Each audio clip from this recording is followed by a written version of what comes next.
but I'm not getting rid of it. And pretty furry, shaggy guy. Yeah.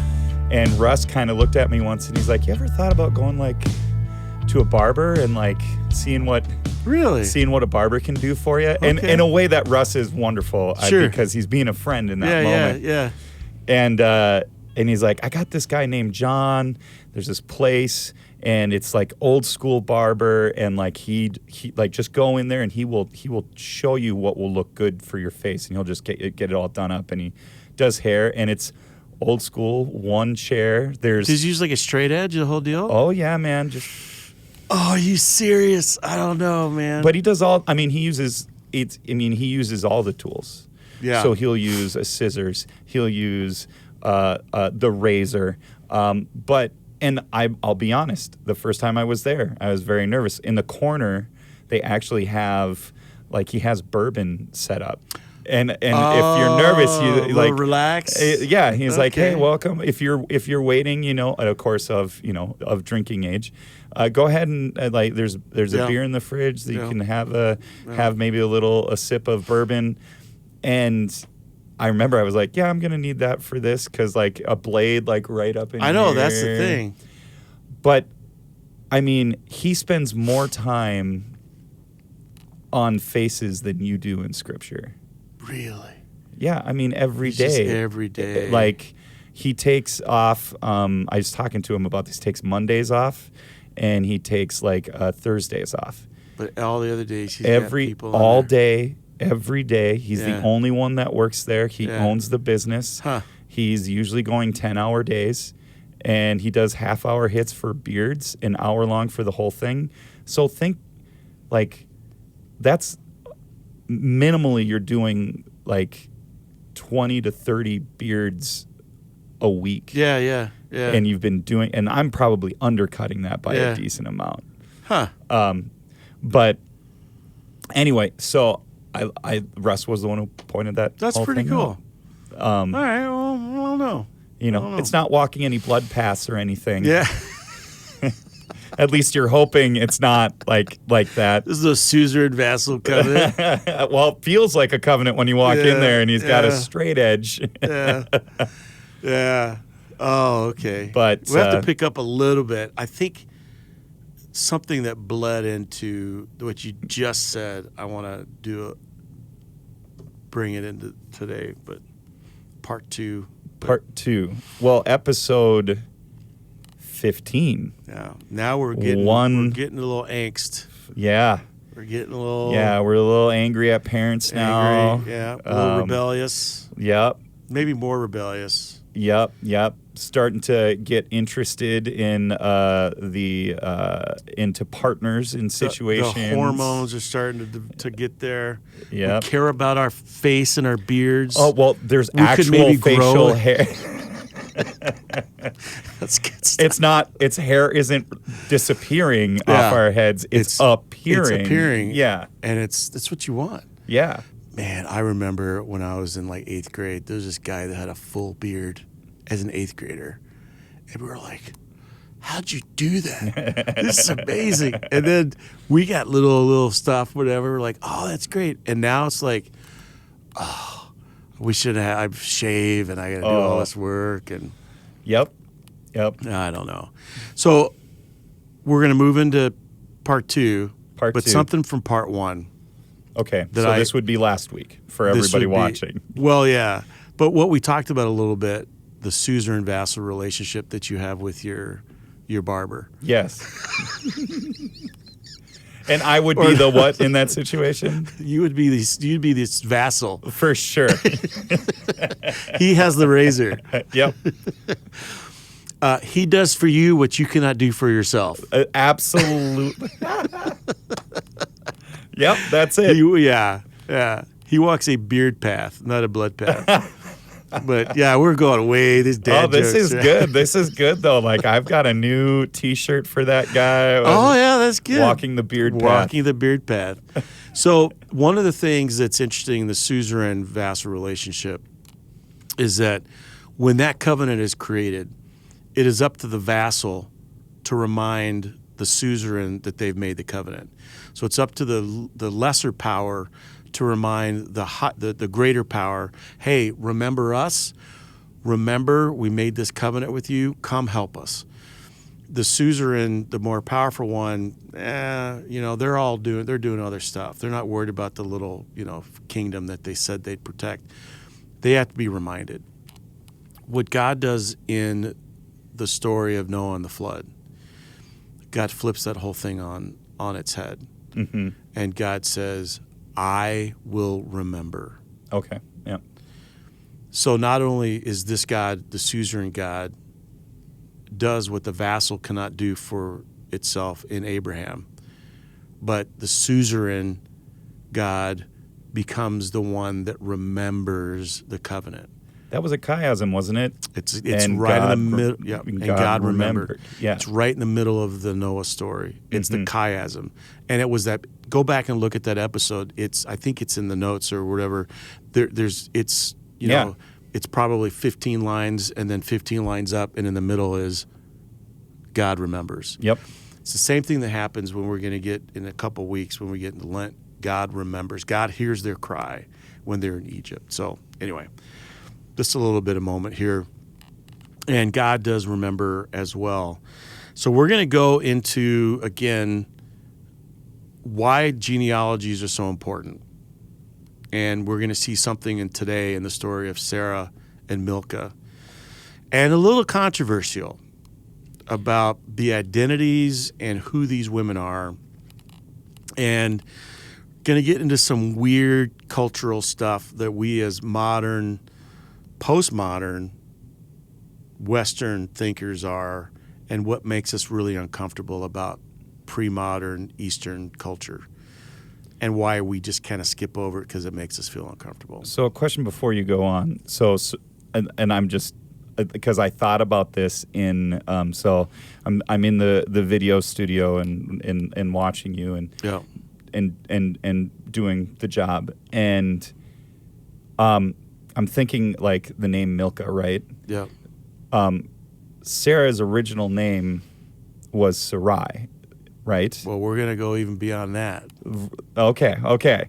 But the question is, but Milcah, that never turned into like Michelle or... I don't think so. Okay. I'm just curious because it's like, no. I feel like a lot of these, like there's certain names, like a lot of names I'm curious because there's always things with, and this is where this came from sitting here with you. Yeah. Things mean things. Yeah. So like numbers mean things. The center of the text means things. Yeah. Does it mean something when the name is changed and not changed? Yeah. So we're going to get into that, and we're going to get into Sarah's name and real quick. Okay. So again, genealogies in Scripture are basically male dominated. Mm-hmm. This one this boy born of this dad, and then this son born of this father, this son born of this father, this son born of this father, over and over and over and over again. Whenever you see something that's different, or whenever you see something explained, pay attention. So when we're coming after the flood, there's this huge genealogy, and one name is picked out to describe who this person is, and it's Nimrod, the greatest warrior on the earth, which means he is creating more destruction than any other person on the planet, and building cities, Nineveh and all these old ancient cities that are cities of power and oppression. And God says, and cities where they're building these towers of self-worship, and God says we're not having any of that. Or if there's women involved and described in a genealogy, pay attention because it's not usual. Mm-hmm. And you look at Scripture, and you always look at Scripture in ways that go, okay, what's different here? This is weird. Why would that be there? Why is that number there? Why is, all these different kinds of things? So I'm going to read to you from Genesis 11. We're going backwards. Okay. We left off with Ishmael getting kicked out of the camp, with Hagar, and Abraham taking Isaac, And God says, nope, we're not doing that. We're not doing child sacrifice or human sacrifice at all in this project. But we're going to go back to Genesis 11. So I'm going to read this. Abraham's dad is named Terah, Terah. Now, whenever I try to say these names, there's probably somebody out there that like knows the Hebrew names really well. That's like, oh gosh, come on, man. If you're going to say the name, know how to say it. Like, say it. Yeah. I don't know. So I don't want to pretend to know. I tell people, speak it with confidence. You're self-aware of it, though, and that's important. Yes, I do not claim to know everything. So the other thing that's interesting is that we think Abraham is the first person to leave Ur, the city in Iraq, modern-day Iraq, also known then later on as Babylon. But Terah leaves with his family to go west, which is crazy. Well, I won't say that's crazy. What God is going to call Abraham to do is really weird. God says, I'm in the west. Come west, come to Canaan, come to the Mediterranean from modern-day Iraq, go west, where all this, and they're a Semitic people, and where the Semitic people would always look to the east. God's in the east. God's where the sun rises. That's where God is. And God says, no, I'm in the west, which is like, wow, okay, this is really weird. Anyway, that has nothing to do with today, other than it's interesting aside. I guess for me, we'll see what happens. Maybe people get excited about that.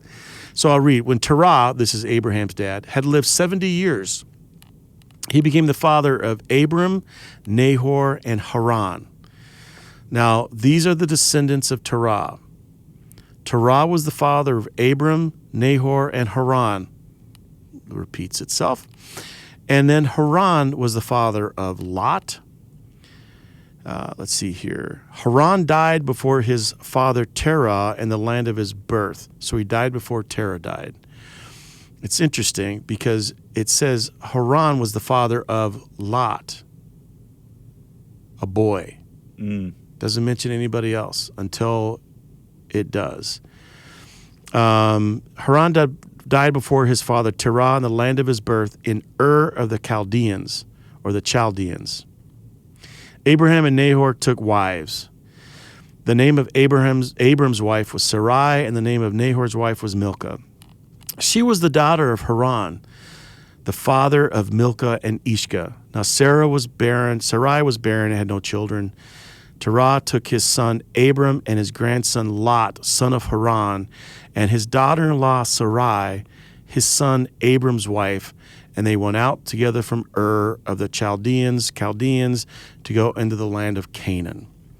So there's a lot in here, but we're going to completely miss everything because it sounds like a bunch of jumble, repeated, all kind of stuff. It's one of the most inefficient ways to explain a family tree. But what they're trying to do is they're trying to set it up. Okay.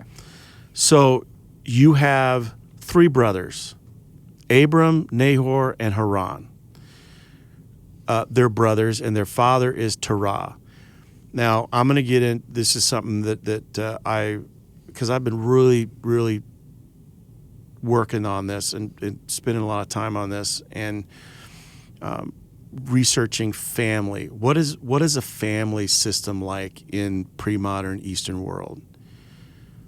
It's patriarchal. You line everything up to the patriarch of the family.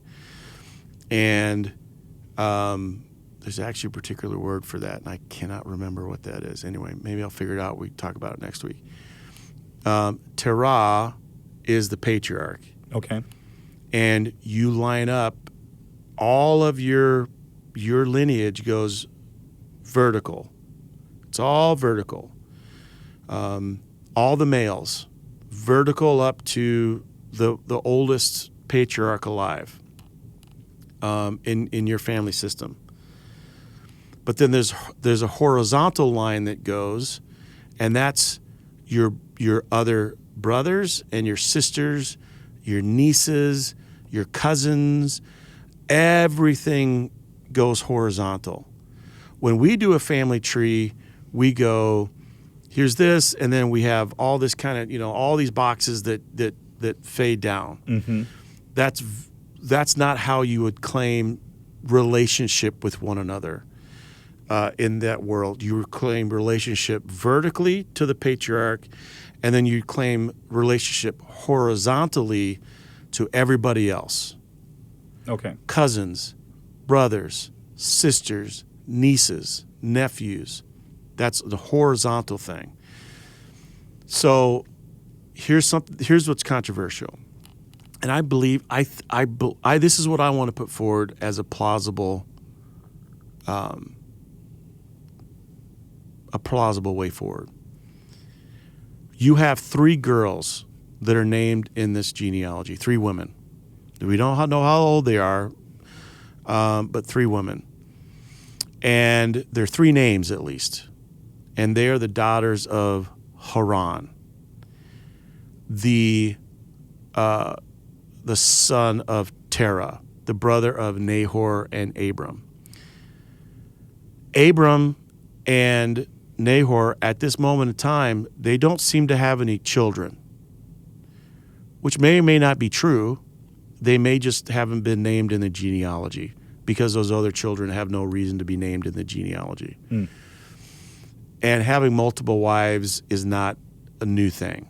Again, this is going to stretch our sensibilities of postmodern, modern Western thinkers and our own sense of morality, which is why we talked about colonization last week, mm-hmm. appropriation. We try to force this story into our culture, into our morality, okay, which is not the same as pre-modern Eastern culture and the way they took care of one another and the way their relationship with one another.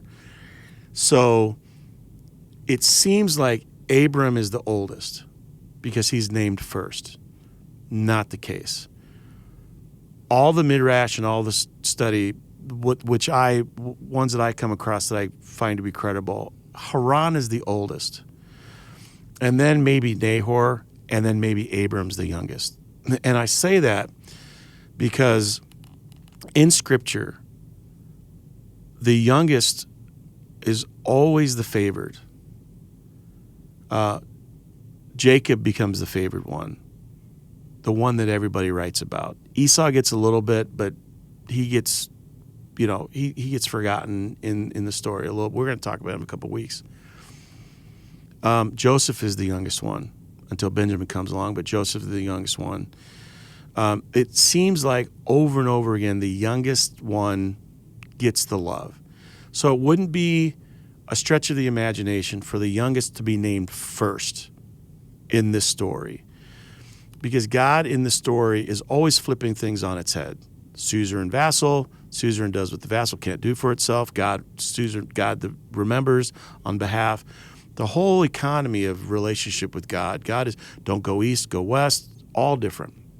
So we have 3 names. We have Milcah, Ishka, and Sarai. Yep. Milcah and Ishka are named as Haran's daughters. And then we have Sarai, just like shows up out of nowhere. Like, where's she come from? Right. She's not the daughter of anybody. Well, here's where the scholarship and the midrash comes in, and I find this quite intriguing. A lot of the midrash and scholarship have claimed Ishka and Sarai to be the same person. Talk about names. Their names both mean the same, princess. Okay. Now, Sarai's name is going to become Sarah, no longer princess, but queen of the generations. Father Abraham, queen, mother Sarah, right, of this legacy that's beginning to happen with this family. So if that is true, Sarai and is Ishka, they're the same person, and Milcah are both the daughters of Haran, which means when Nahor and Abram take as wives Milcah and Sarai, they are marrying their nieces. Interesting. What? Okay. Yeah. Gross, weird, strange for us. Yep. Strange. Now, later on in the story, Abram's going to tell Sarah to claim that he and Sarah are sisters, so that it will protect. He says something like, "Sarah, you're so beautiful. This king wants you to be his bride, and you're so beautiful that if you tell him that we're married, that he's going to kill me and take you as his wife. So tell him you're sisters, that we're sisters." And so people think, well, wait a second. Did he marry his sister? What's going on? He's just using it as an excuse? Mm-hmm. Now, if you think about the system that they're a part of, patriarchal, horizontal, cousins, nieces, nephews, first, second, third, whatever it is, are all on the same timeline. Okay. They're all on the same line. So And there's no diagonal lines. there's no diagonal. Sarah is in this long line. So same father, different mothers, and they would each call each other sister, brother. They wouldn't say, that's my cousin, that's my second cousin or my third cousin or whatever. They wouldn't call each other cousins. They would say, that's my brother. That's my brother. That's my brother. That's my sister. That's my sister. So Haran takes on very clearly his niece Milcah. There's no question about that at all. Some confusion is, well, what is Abraham? How does Sarai and Ishka Sarai get into the picture? What Abram does and Nahor do is they marry into that horizontal line to protect the family, Okay. to protect these women. And we don't know. It's interesting to think, how is it meant that we're supposed to know at this point in the story that Sarai is barren? Had she been married before, couldn't have kids, and her husband died, she'd be alone. I mean, we don't know any of that kind of stuff. It's just in the story. So, very weird, strange for us, but that's why we don't want to colonize their story. Right. Sarai, Ishka, Milcah, these two women are sisters, born of Haran, in a horizontal line. Terah could have had 2, 3, 4 wives. I don't know. We don't know. So it's clear that Terah and Abram's mother, that he's not born of the same mother. Abram and Nahor are not born of the same mother as the line that goes from Ishka Sarah to Milcah. It's a very different world, and it's hard for us to get our mind around it. People are going to go, "Oh, it's crazy, just whatever." But when we try to put it into our culture, that's when we get messed up, when we get kind of screwed up with that whole story. And there's a lot of unpacking to do with all of that. But Abram then takes on Haran's son, Lot. So he takes on Haran's daughter, Ishka Sarah, and his son, Lot. They continue on into the trip into Canaan. Haran marries Milcah, his niece, sister, cousin, whatever that is. I got lots of funny jokes about certain states that would do this because I grew up in Texas, and we make fun of the states that are kind of like to the east northeast of us. I didn't know there was any states other than Texas. Well, there's according to not. y'all. We're our own country. When you talk about oh, you marry your cousin, you must be from. You must be from over here. Yeah, Yep. whatever. And I love every state, so I don't want to. But it's kind of funny. You used to have to take blood tests way long time ago because you want to make sure that you weren't. Yeah. You weren't a cousin because if you have a baby that's going to come out with 5 feet and 4 eyeballs. Yeah. Or I don't know. Yes. Yeah. I'm not a doctor myself, but I assume that's You're what not happens. a genealogist. Nope. Nope. Just I'm not either, and I don't play one on TV. So, and it's completely the right thing to do for this family to protect each other. That's exactly the right thing to do. Yep. We just don't do that in our world.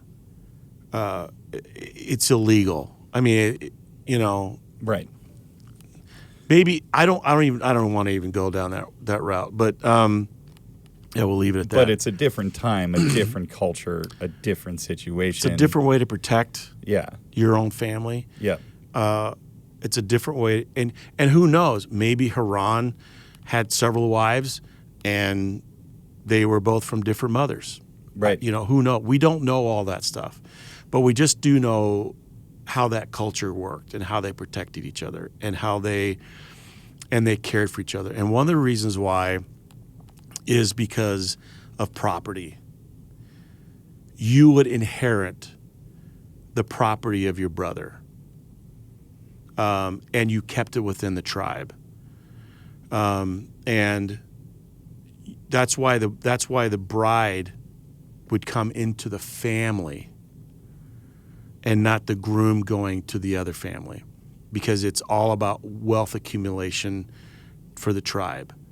And later on, way down in the story, there's a story of these sisters who lose their father, and everything's about to be taken from them by their uncles. And they go to Moses and they say, Moses, wait a second. Can we have a voice? Can we keep our stuff?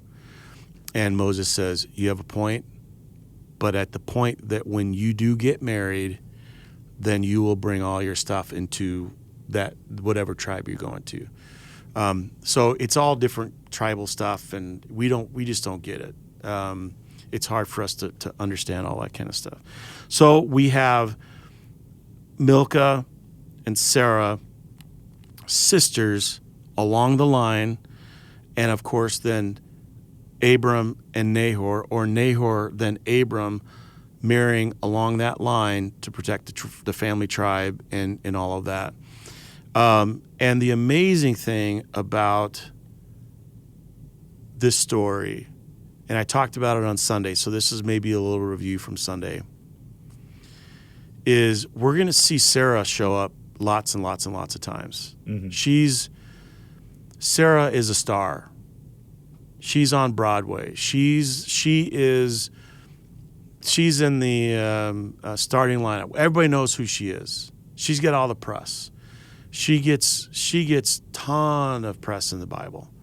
Her story has been told and retold and told and retold, and books and lots of scholarship on Sarah and who she is.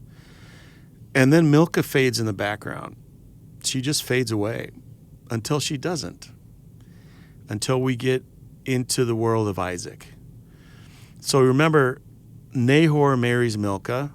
Milcah stays back in Haran, mm-hmm. which is also the name of her father, which is weird. It's kind of weird to Haran lives in Haran. It's like my name was Burnsville. My name's Burnsville Dean, and I live in Burnsville. Be wildly confusing. Or you're Egan Hensel. I don't want that at Ontario. Ontario. And we live in Ontario. Funny enough, they called me Canada for a long time. There you go. But all that right. was in high school. Like, what's up, Canada? What's up, Canada? Yeah. And I was like, yeah, Darren, but whatever. There you go. Didn't you grow up close to Canada then too? I was born in Fort Francis, Ontario. But when you came I lived in Fort Francis for a long time, and then lived right in International Falls. International Falls, that's what it was. Shortly after, and then moved to the big Mecca, St. Cloud, Oh. or what I thought was the big Mecca. Oh, yeah. Like, I'm sure there's some characters in this story is like, man, is huge. Yeah. Well, or Haran is huge. Haran is huge in comparison. Because it was right on the trade routes and all that kind of stuff. Did you go to Apollo High School? No, I went to Sartell. Oh, you went to Sartell. So we went to the suburb in Sartell. Yeah, okay. All right. I have good friends that one's in a high school counselor at Apollo, and one's, I think she's an 8th grade teacher for Sartell. So Yeah. yeah, I don't think she would have been your teacher. She's not that old. It's very possible that she wasn't. Yeah, she's old. She's not that old. So where were we? Haran. Haran is living in Haran. Haran is living in Haran. So Milcah and Nahor stay in Haran. Abram and Sarah go have this adventure. Mm-hmm. And an adventure that's filled with all kinds of ups and downs. And Abram becomes quite wealthy. When Pastor Sarah talked about this, I think it was last week or a couple weeks ago, about the story of Sarah being buried. Mm-hmm. And Abraham goes to the Hittites and says, hey, can we have some land? And the Hittites say, of course you can. You are a great prince among us. Mm-hmm. So Abraham has made he's well known in the area. He's an alien. He's a foreigner. He doesn't belong there. He's a transplant. He's an immigrant. But he's made a name for himself in that area, and people know who he is. And he's wealthy. He's got a large tribe. He's got soldiers. He's helped other kings in battles. So he's done a lot. They've been in a lot of adventures, he and Sarah. Milcah just disappears until Isaac, this son, this boy, needs a wife. You know what's interesting, before we come off that story, one of the things I thought was interesting when Sarah, Pastor Sarah, because we're talking with the character Sarah did not talk. The Bible Sarah. Yeah, Pastor Sarah from Sarah, Minnesota. There's a Sarah, Minnesota? No, I don't know. No, I got you. I missed it. So what was interesting is where Sarah was buried, the Hittites were going to give the land, but he pays for it. Yeah. I think I was just like, so he's given this gift, but he's like, no, I have to pay. I'm paying for this. I just found that piece of I was like, it was like some of those pieces of information, right? Like, that's not a big point of the story, but it's like there's a reason for that. There's a reason he buys that land. Yeah, and there's an argument. There's part of the argument is that Avram, Mm-hmm. Abraham wants to own that land so that no one else can have it. Mm. And then he owns it, and then everybody's buried there. So he's buried there. That's part of the word. So there is a sense of, and it is in Scripture, and one of the reasons why Abraham sends a servant out from the land of the Hittites in that area back to Haran, and back to his own family, is because he's not interested in his kids marrying Canaanite people. So there is a line of, is Abraham trying to keep his line pure, like any, I'm not going to say ethnicity or whatever, or is it more tribal? Is Abraham trying to keep things within the tribe?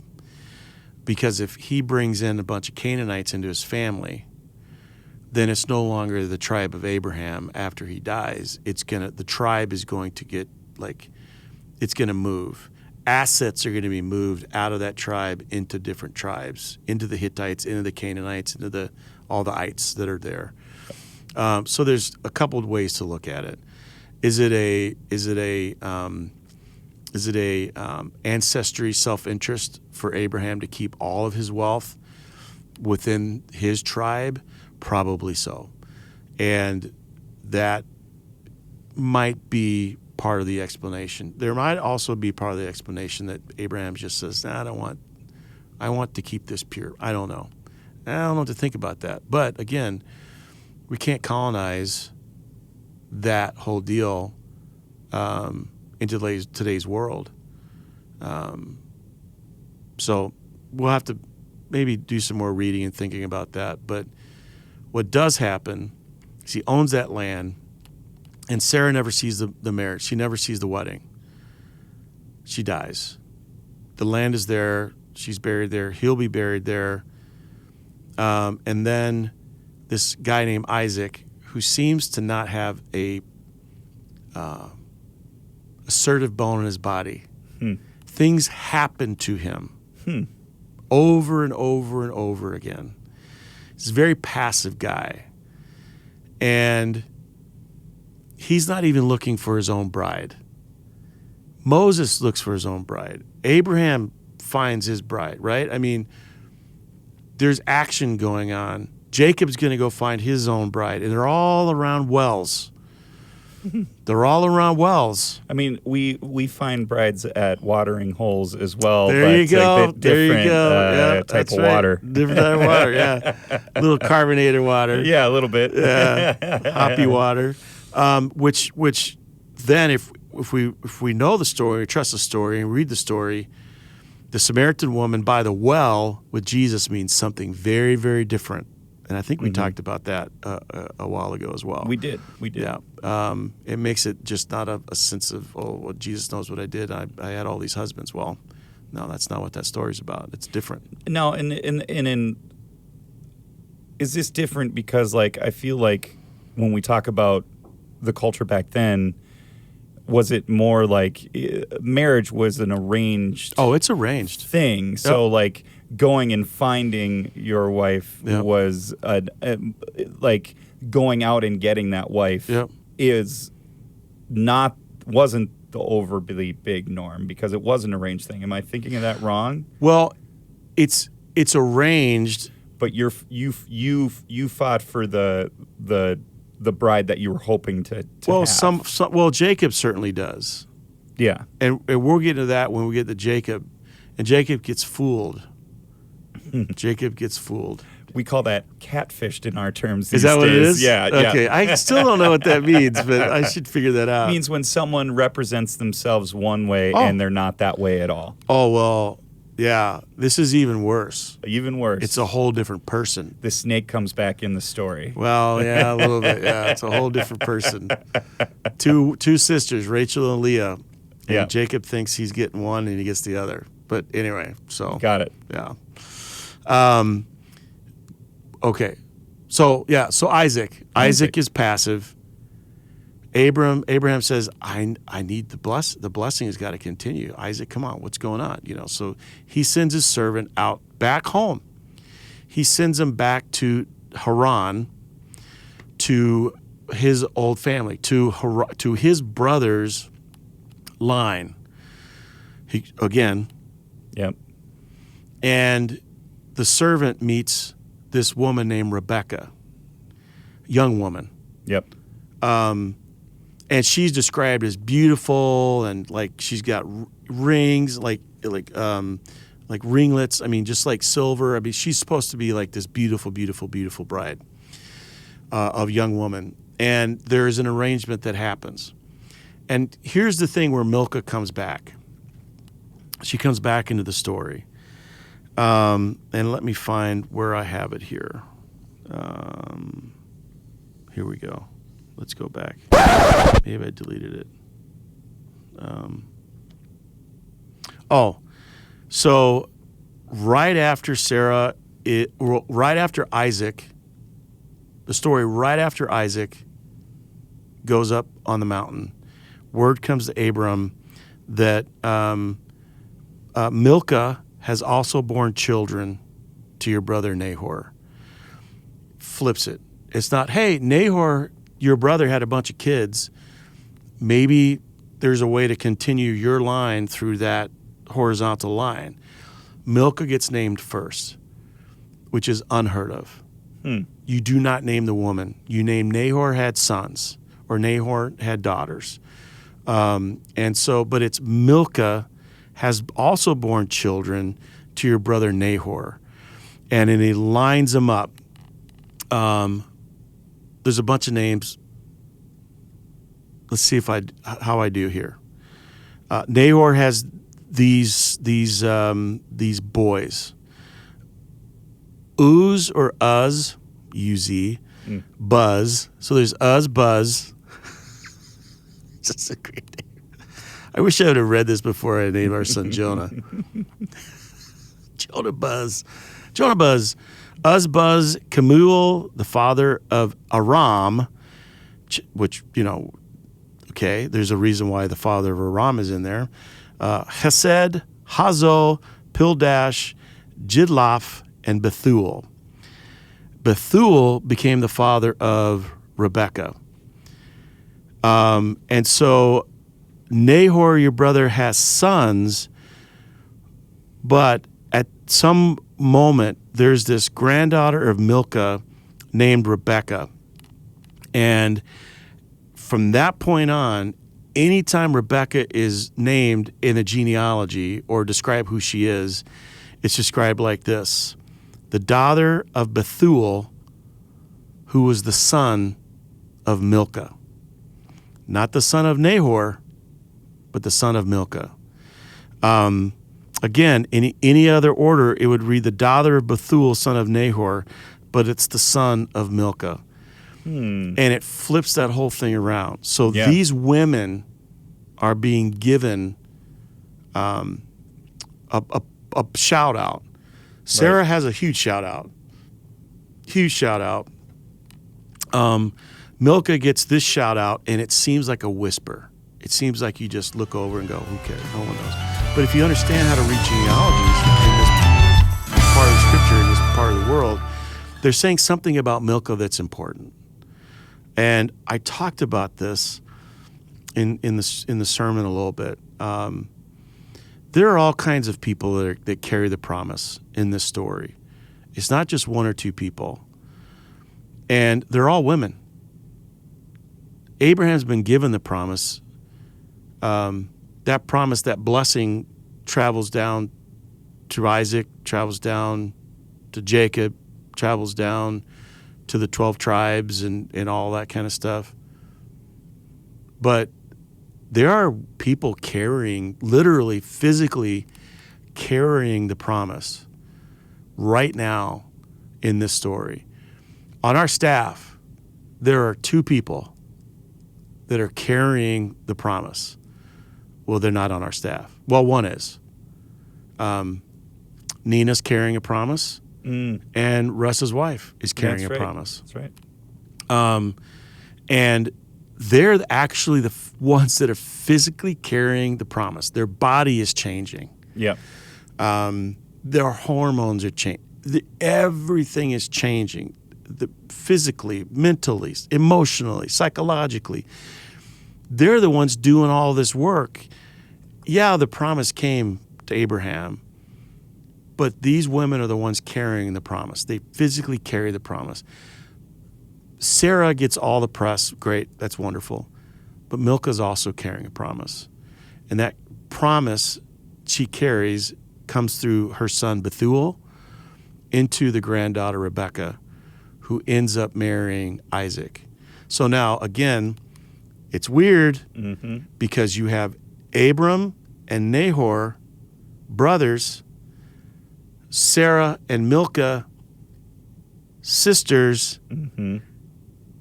The son of Sarah is marrying the granddaughter of Milcah because they're all on the same line. Yep. And it's all within the tribe. So it would be like if, just hypothetically, if you and one of your brothers both had married sisters. Okay. Your brothers married sisters. Who was one of your other brother's nieces. I'm sorry, Darren.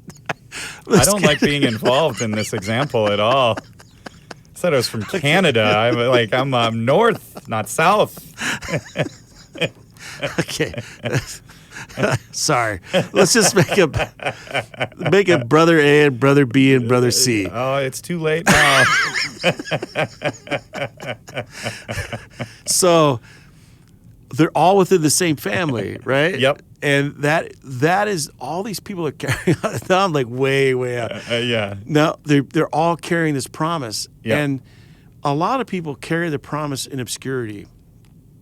They're just not the famous ones.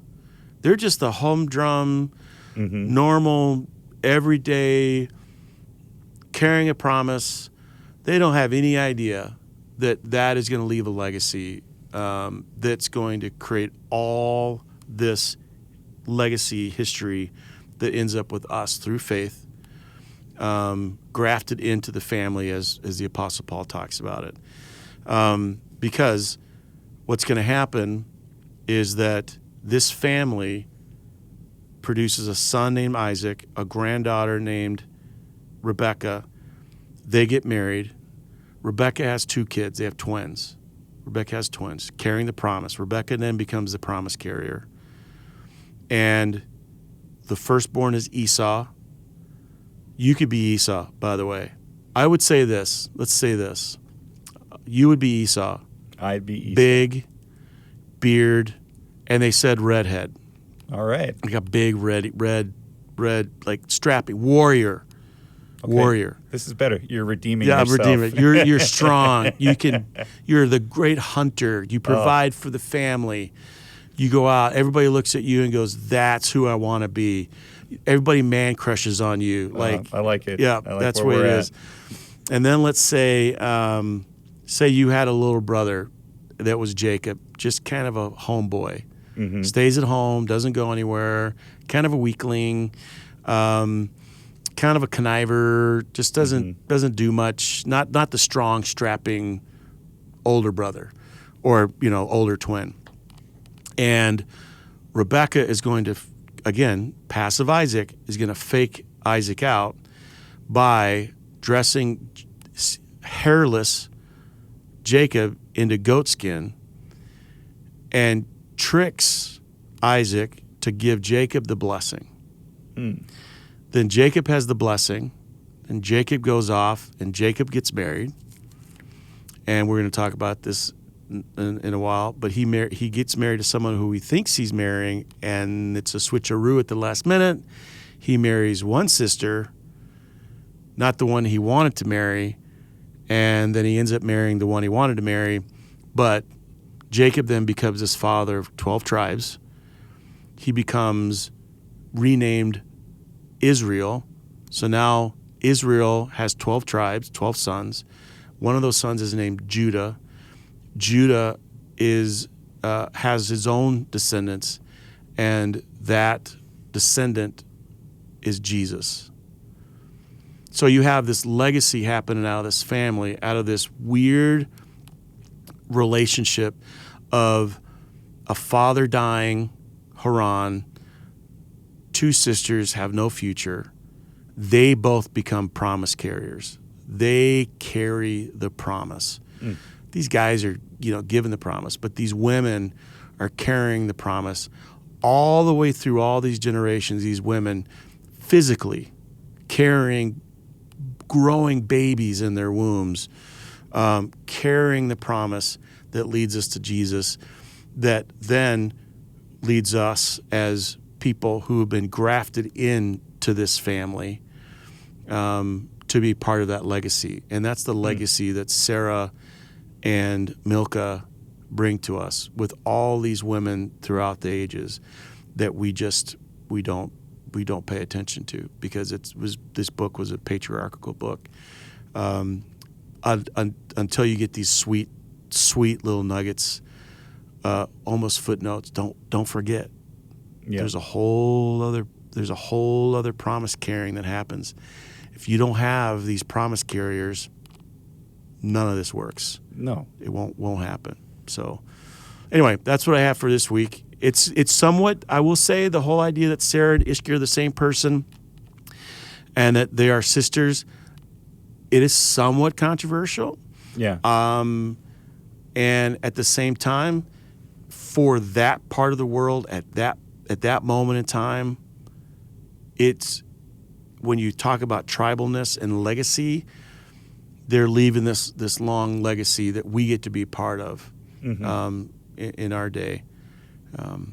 So anyway, I like there it. we go. So this was an episode. There's a lot to unpack. Yeah. And I don't think, I'm not saying that you I don't want to wish ill will on any of your brothers. Don't worry. There's no Cain and Abel situation with me and my particular family. Although I am the miter of the hunters. Are you the mightier of the hunters? You are. And the gingery one of the brothers. Some might say the better looking one. Out of all 4 older brothers. And, okay. All right. Yeah, 4 brothers and 2 sisters. Okay. All very, we've got Ishka is one, and no. Oh. Buzz? Do you have Uz, and Buzz? Buzz, and Uz. You know, that has just got to be tough for that family. Yeah. You got to imagine, because I know you've probably even yelled out the back door for your kids and screwed them up. Think if your kids' names were that. I'm beginning to screw up Heather and Hallie's name together. Like, Heather, it's Hallie. Sorry, Hallie. But when I was a kid, growing up with 8, well, you're, what, 7? Yep, 6, 7. 7. So 8. My mom would go down the list of the boys, especially if she wanted something done.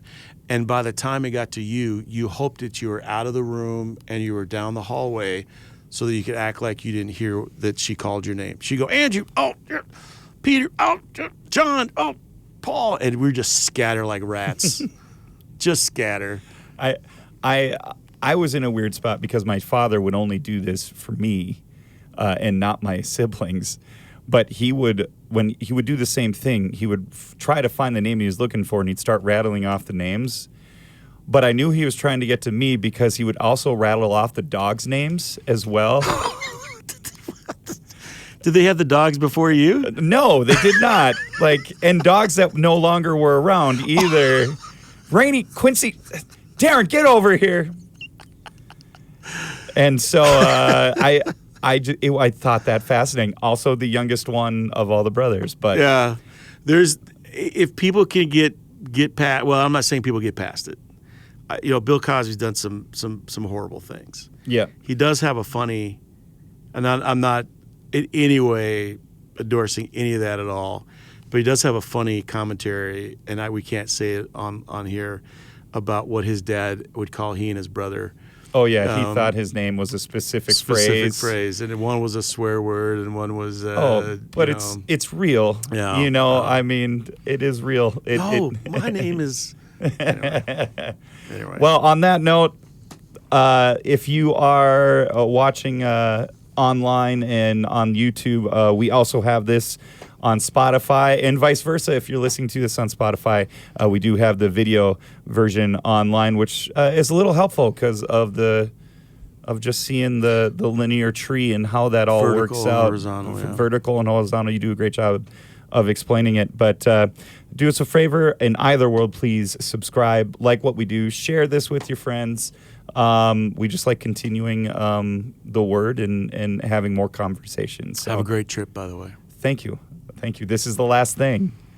I'm excited for you. I'm taking all the information. I'm going to put it on a USB stick and say, here you go. Ethan, you get to edit this one. And you're gone. And I'm gone. Good for you. Awesome. Well, good for you. Everybody have a good one. Thank you, PD. All right, Darren. And, Thanks a lot, man. Yeah.